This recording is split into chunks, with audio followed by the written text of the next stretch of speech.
দুই উত্তম বারিকের লড়াই কাঁথি লোকসভা কেন্দ্রে অবাক করা কাণ্ড। একই নাম ও পদবি, একজন উত্তম বারিক তৃণমূল কংগ্রেসের প্রার্থী, অন্যজন নির্দলের প্রার্থী। উত্তম বারিক নামেই দুই প্রার্থী কাঁথিতে। তৃণমূলের ভোট কাটতেই কি গঞ্জ উঠছে প্রশ্ন। পূর্ব মেদিনীপুর জেলার অন্যতম গুরুত্বপূর্ণ লোকসভা কেন্দ্র হলো কাঁথি। এই কেন্দ্র থেকে এবার বিজেপির টিকিটে লড়ছেন শুভেন্দু অধিকারীর ভাই সৌমেন্দু অধিকারী। অন্যদিকে তৃণমূল কংগ্রেসের টিকিটে লড়ছেন পটাশপুরের বিধায়ক, পূর্ব মেদিনীপুর জেলা পরিষদের সভাধিপতি উত্তম বারিক। তবে মনোনয়ন পর্ব শেষে দেখা গেল উত্তম বারিক নামে আরও এক প্রার্থী নির্দল হিসেবে মনোনয়ন জমা দিয়েছেন। একই নাম নয়, পদবি ও একই। লোকসভা নির্বাচনে অবাক করা কাণ্ড। নাম ও পদবি একই। কাঁথি লোকসভা কেন্দ্রে একই নামের দুই প্রার্থীকে নিয়ে তুঙ্গে চর্চা।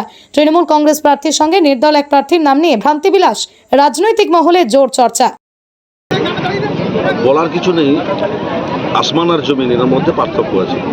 মমতা বন্দ্যোপাধ্যায়ের প্রতীকী শেষ কথা বলবে, মানুষ মমতা বন্দ্যোপাধ্যায়ের প্রতীকেই ভোট দেবে।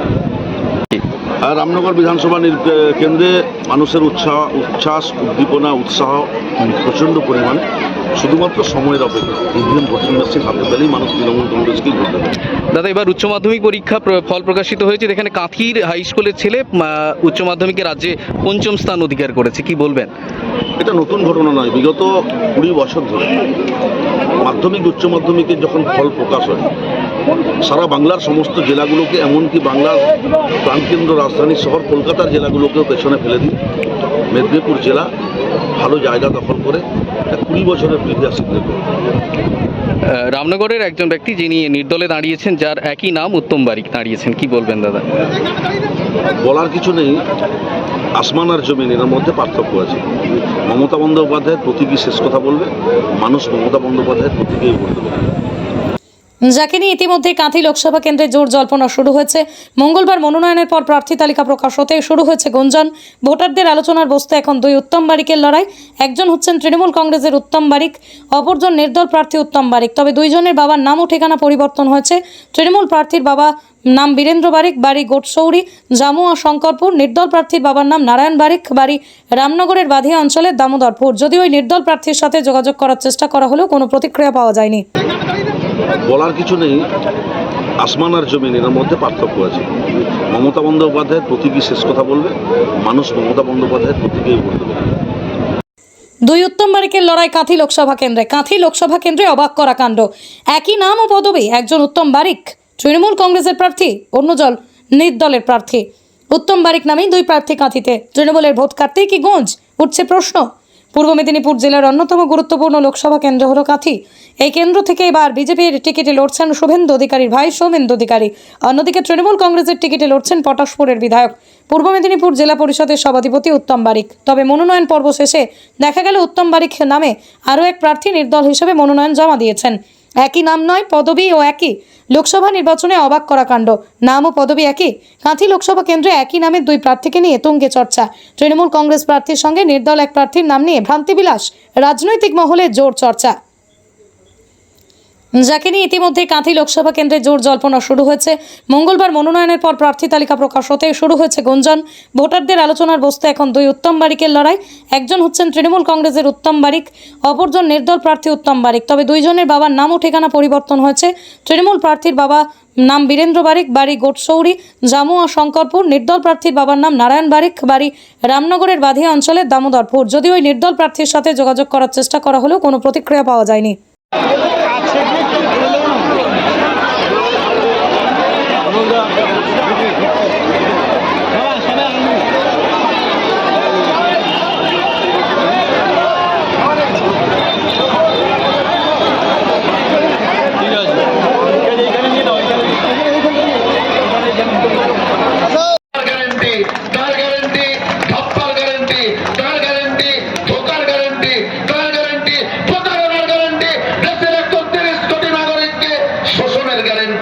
অর্থনৈতিকভাবে কখনো তো ভেবেছিলেন আমরা যে মুড়ি খাই জিএসটি ট্যাক্স দিয়ে মুড়ি কিনতে হবে? কখনো তো ভেবেছিলেন যে জিএসটি ট্যাক্স দিয়ে আমাদেরকে মুড়ি কিনতে হবে? নিত্য প্রয়োজনীয় জিনিসপত্রের আকাশ ছোঁয়া মূল্য বৃদ্ধি, একের পর এক জিনিসপত্রের মূল্য বৃদ্ধি করে দেশীয় মানুষকে অর্থনৈতিকভাবে শোষণ করছে ভারতবর্ষে ভারতীয় জনতা পার্টি পরিচালিত কেন্দ্রের সরকার, মোদীজির সরকার। আজকে এই ভারতবর্ষের ভারতীয় জনতা পার্টি যে পরিবার থেকে 2024-এ প্রার্থী, 2019-এ ওই পরিবার থেকে প্রার্থী ছিল। 2019-এ যিনি প্রার্থী ছিলেন এই অধিকারী পরিবার থেকে, তাদের প্রতীক সেদিনকে ছিল জোড়া ফুল। 2024-এ আবার অধিকারী পরিবার থেকে প্রার্থী, প্রতীকটা পরিবর্তন হয়েছে পদ্ম ফুল। তার মানে কোন নীতি, কোন আদর্শ, কোন সততা, কোন নিষ্ঠা, কোন একাগ্রতা অধিকারী বাবুদের মধ্যে নেই। শুধু অধিকারী বাবুরা রাজনৈতিক ভাবে নিজেদের প্রতীকটা, দলটা পরিবর্তন করেন, নিজেদের স্বার্থ যেখানে বেশি সুরক্ষিত হবে, নিজেরা যেখানে বেশি উপকৃত হবেন।